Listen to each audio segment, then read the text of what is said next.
Daf Daled Amud Aleph will begin Daf Gimel Amud Beis, 4 lines from the bottom. Continue on in the discussion with a person using refined language. The person should always speak in a refined manner. Yochanan Chakukoa Nafal Taraisa. Yochanan Chakukoa, which Rashi says was a nickname, he went out to the village, he went out to inspect the crops. He also, when he returned, they asked him, did the wheat turn out well? Was it a good crop? He didn't want to answer in a negative way. As we mentioned before, a person shouldn't say anything negative. So he answered in a positive way. The barley turned out well.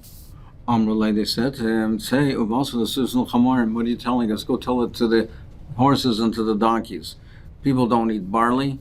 So what are you telling us? Go inform, tell the horses. It says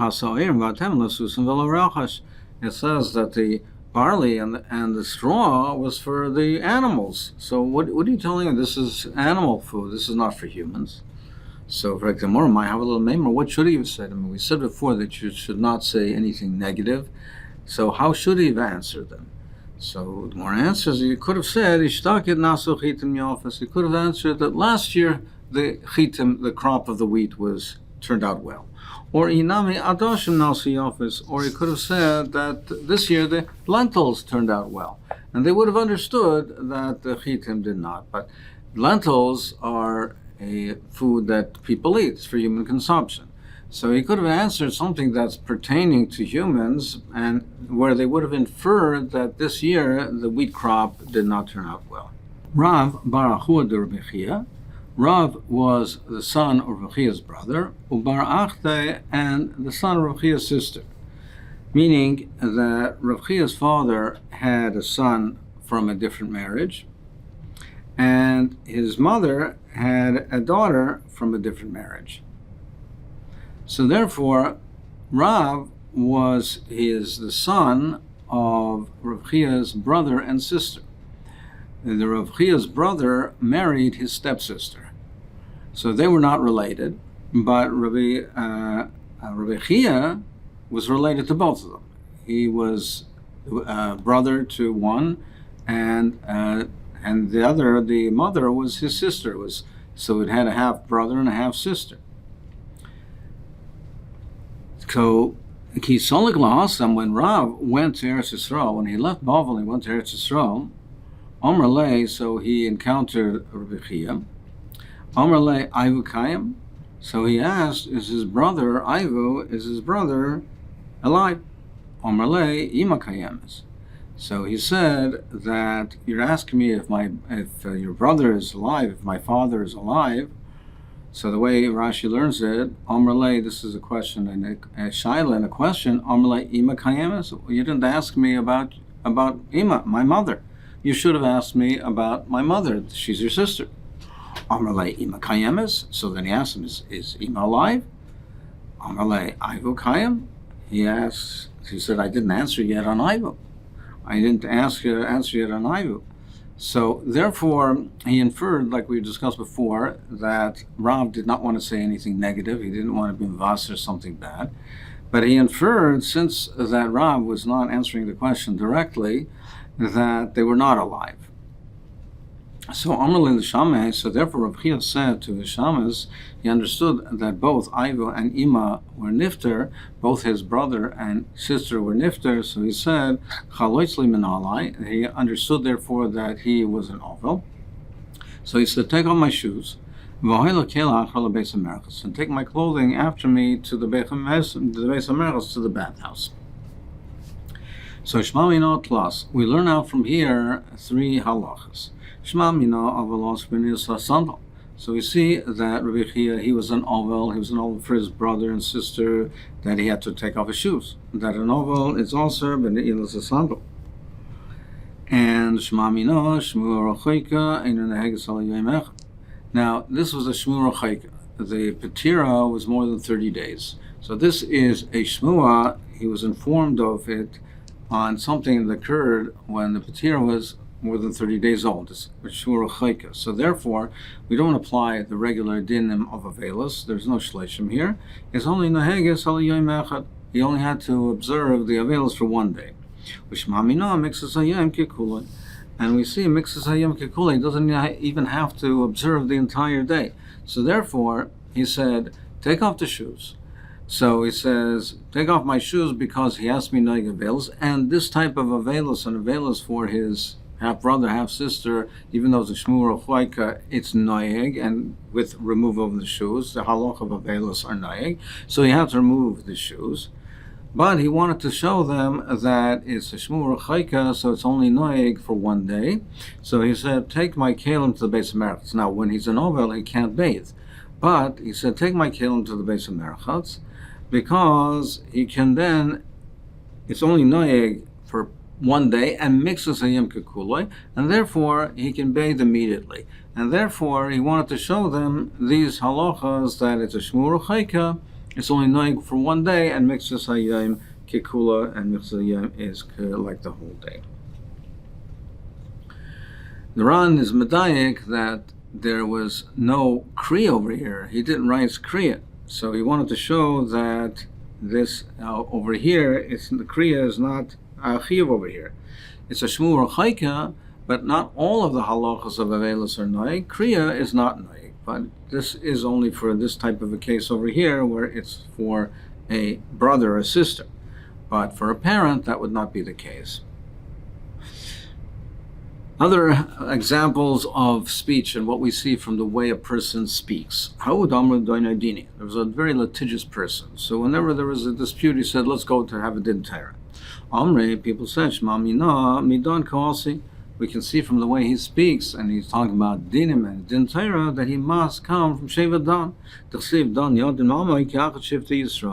Dan will judge his people like one of the Shvatim of Yisrael. Another example was that a person used to say, he used to commonly say, Akif Yama Asisna Birasa. On the shores of the sea, that's where I'll build a palace, a mansion, by the seashore. So he seemed to be longing for the seashore. And they checked into his lineage and they saw that he stemmed from Shevet Zvulun. That Zvulun will dwell by the seashore. So you see that Zvulun has an affinity, he's attracted to the seashore. This person, from his speech, you see that he had a longing for the seashore. He was from Zvulun. So now returning to the mitzvah of Bedikas Chometz.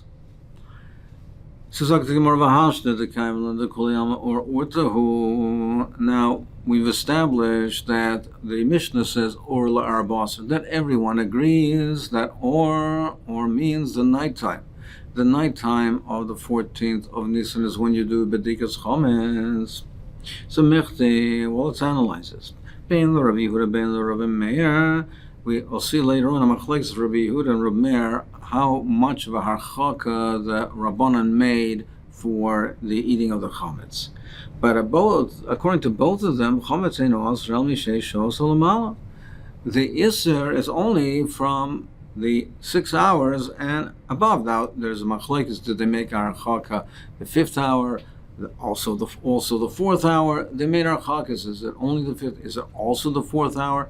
But the Isser Deraisa is only from the 6th hour. Rashi says the Isser Deraisa, not only be eating the chametz of Bal Yirah, Bal Yamatzah, but that's a whole discussion in the Meforshim, is the Isser Deraisa, does it start from the 6th hour? Is that the eating of the chametz, or does it also include Bal Yirah and Bal Yamatzah? I'll call upon him, the Isser Deraisa is only from the 6th hour. So therefore, frankly, Gemara, Nivdai b'Shias. Why isn't it enough to do the Bedika at the beginning of the 6th hour? The Isser Deraisa is only at the end of the 6th hour. So why do we need to do the Bedika so far in advance of the Isser Deraisa, do it from the night before? Some Sefer says it doesn't mean literally the 6th hour, but it means enough time to have it done by that time so that you will not have the chametz by when there is the Isser Deraisa.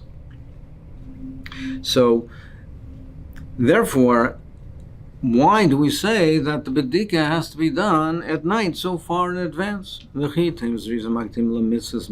zriza makdimim, and therefore we make it earlier. So still, the Gemara says nivdik mitzafra. Okay, so therefore say zrizim, al zrizas, to do it earlier, and we want to do the mitzvah earlier, but still it should suffice from the morning. Why from the night before? Because we'll show you an example of Zriza Makdimim, and the requirement is from the morning. Also, it says on the 8th day they perform the mitzvah milah. V'tanya, we learn kol yom kula kosher l'milah. The mitzvah milah is kosher for the entire day. Elishazrim makdim l'mitzvahs, but we do it right at the beginning of the day because Zriza Makdim. Shenemar vayashkem Avram ba'boker. It says that Avram Avinu got up early in the morning. So therefore, why isn't it enough to do the bedika early in the morning? Well, what's your ride from Milah? You can't do Milah the night before. The mitzvah is not chal the night before. It's only chal in the morning. So that's why it can only be done in the morning. But this can be done the night before. Maybe Zrizim would be mechayev from the night before. The makor for Zrizim is Vayashkem Avram Babayker. That's the source, so we learn out Zrizim. And therefore, it's true that by Milah you could not have done it earlier than that, but you only see, however, the Zrizim, the Indian of Zrizim, only from the morning. We don't see any more. This is the makor for Zrizim Makdim, and we don't see anything earlier than the first thing in the morning. So there's no reason, if it's al Zrizim Makdim, and there's no reason to be makdim it earlier than that. Omar Rav Nachman bar Yitzchak, he says, why do we do it the night before? Because during the daytime, they're busy, they're going out, they're in the market, they're going to work, so they're not around, they're not commonly found at home. And also, the light of the candle is yafel bedika. You can perform a better bedika. Therefore, they said to do it at night when people are around, and you can do a more thorough bedika with the or haner. It's dark, and you can use the light of the candle to do a better bedika. Omer Abai says Hilkach. Therefore, since that's the reason, you should not begin a learning a seder of limud Torah, but to the place of Nagyar Beisa on the nighttime of the 13th. That is before the light of the 14th. You should not begin learning on that the evening of the 13th. Before the or of the 14th. Why? Because maybe he'll get so involved in his learning, he'll be so rangetan, and Vasal Numa mitzvah, and he will be mevatel the mitzvah of bedika. So therefore, when it comes time to do the bedika, even prior to that, he shouldn't be involved in, even on the evening of the 13th, before the 14th at night, he should not be start a new sugya, because it might get involved, and he might be so involved that he'll forget to do the bedika. The way the Ran explains it is as follows: that if you tell me it's al zriza makdimin, so there's a mitzvah, there's an inyan of zriza makdimin, but we wouldn't say that therefore don't start and learn and be involved in a sugya, because you might not do the bedika right away. You might not be mekayim the inyan of zriza. For that, we would not say that don't do the vimavat, don't start your learning, and don't be oisik in the midst of Talmud Torah in a sugya.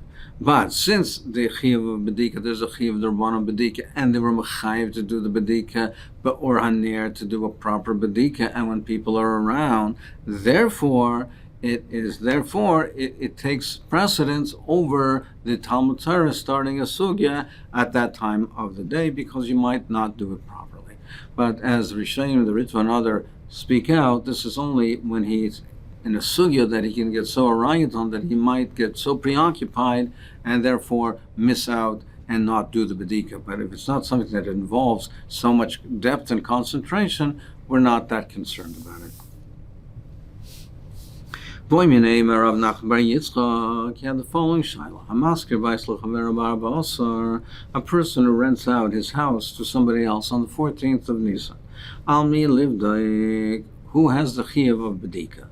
Ala maskir livdoik, do we say that the chiyuv is on the maskir, on the landlord? The chamir didehu, because he's renting out the house, so there's chametz in the house, it's his chametz. So therefore he has to do the bedika. Or perhaps you should say it's on the tenant to do the bedika, the surah b'shusikoi, because the isur is in his rishus. So therefore he has the control of the house, he's renting the house, and therefore the chiyuv should be on him. The achreinim, several of the Achreinim asked a question, the Slasemis, the Krevetz Shurim, etc., that l'chayra, this should be really dependent on how you learn the requirement of Bedika. If you learn like Rashi or Taisus. If you learn like Rashi that the reason for the Bedika is so the person shouldn't be over on Bal Yirah, Bal Yamatze, well, the one who would be over would be the landlord. It's his chometz. He would be the one that would be over Bal Yirah, Bal Yamatze, so he's the one that should have to do the Bedika.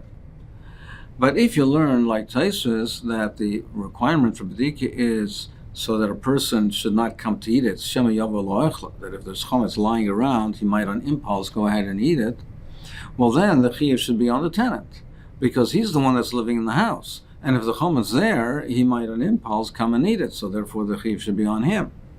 So l'chayra really should be dependent on what the time for the bedika is. However, the way the Pnei Yeshua learns it is as follows. It's a general question that when you have the tenant and the landlord, and there's mitzvahs that are negated to the house, and what's part and parcel of the rental agreement? When a person rents the house, is it understood, and therefore what comes with the rental agreement is that the mitzvahs of the house are upon the tenant, or is it on the landlord? So it's part of what's understood in the rental agreement. So let's see, the Gemara says, Tashma, let's bring a right from the following. A masker buys l'chavera, if a person rents a house to his friend, ala seicher lasos mezuzah. The renter has to do the mezuzah. So the way the Bnei Yeshua is learning, and therefore you see that the mitzvahs of the house are incumbent upon the tenant. The Gemara says, no. Hasam, hom, Rav Mishashia, that's for a different reason, because Rav Mishashia says, mezuzah chayv sadari. The mezuzah is a chayv on the person living in the house. Therefore, over there, it's poshut that the tenant has to put up the mezuzah, because the mezuzah gives shmira protection to the person who's living into the house. And also, the pasuk is on mezuzah beisecha derech be also the one who's living, coming into the house, he has the chiyuv of mezuzah. It's the one who lives in the house. And therefore, over there, that's poshut that it's his chiyuv. He is his chiyuv, and he's benefiting from it, so he has to do it. But over here, the question is over here, Hachamai, what about in the case of Bedikas Chometz? Amr Rav Nachman bar Yitzchak, Tanina, we learned Hamasker by L'chavera, if a person rents a house to his friend, Im Acheloi Masla Mafteichais, Halabasar, if the 14th of Nisan came, before the keys were handed over to the tenant, so therefore, it comes the 14th of Nisan, there's a chiyuv of Bedika, and the keys are still in the hands of the landlord, ala masker livdek. And the masker, the landlord, has to do the bedika. But if he already gave him the keys, so now it's the 14th of Nisan and the keys are in the hands of the tenant, ala seicher livdek, the seicher has to do the bedika. So the way Rashi learns is that the handing over the keys is the kinyan. So therefore, if the 14th of Nisan came and now the kinyan has been made, it's in the renter's possession, it's in his rishus, he has to do the bedika. If the 14th of Nisan has come and at the point where the 14th has come, there's a chiyuv of bedika, the chiyuv of bedika is chal, and it's not in the hands of the renter, so the chiyuv is chal, it's in the hands of the landlord, it's a landlord's chiyuv. And even if he hands over the keys later, but it was already his chiyuv. So therefore, the chiyuv, he has to do the bedika. The chiyuv is upon him. Taisus asks on Rashi, where do we see that handing over the keys is a kinyan? Schiros, renting, is nikna, just like the karka's nikna is nikna b'kesef shtar chazaka. It's not nikna with mesiras hamafteach. That's not one of the kinyanim. Elamai, Taisa says the pshat is as follows. We're talking where the kinyan has not yet been made. The kinyan has not been yet made, and therefore the question is as follows.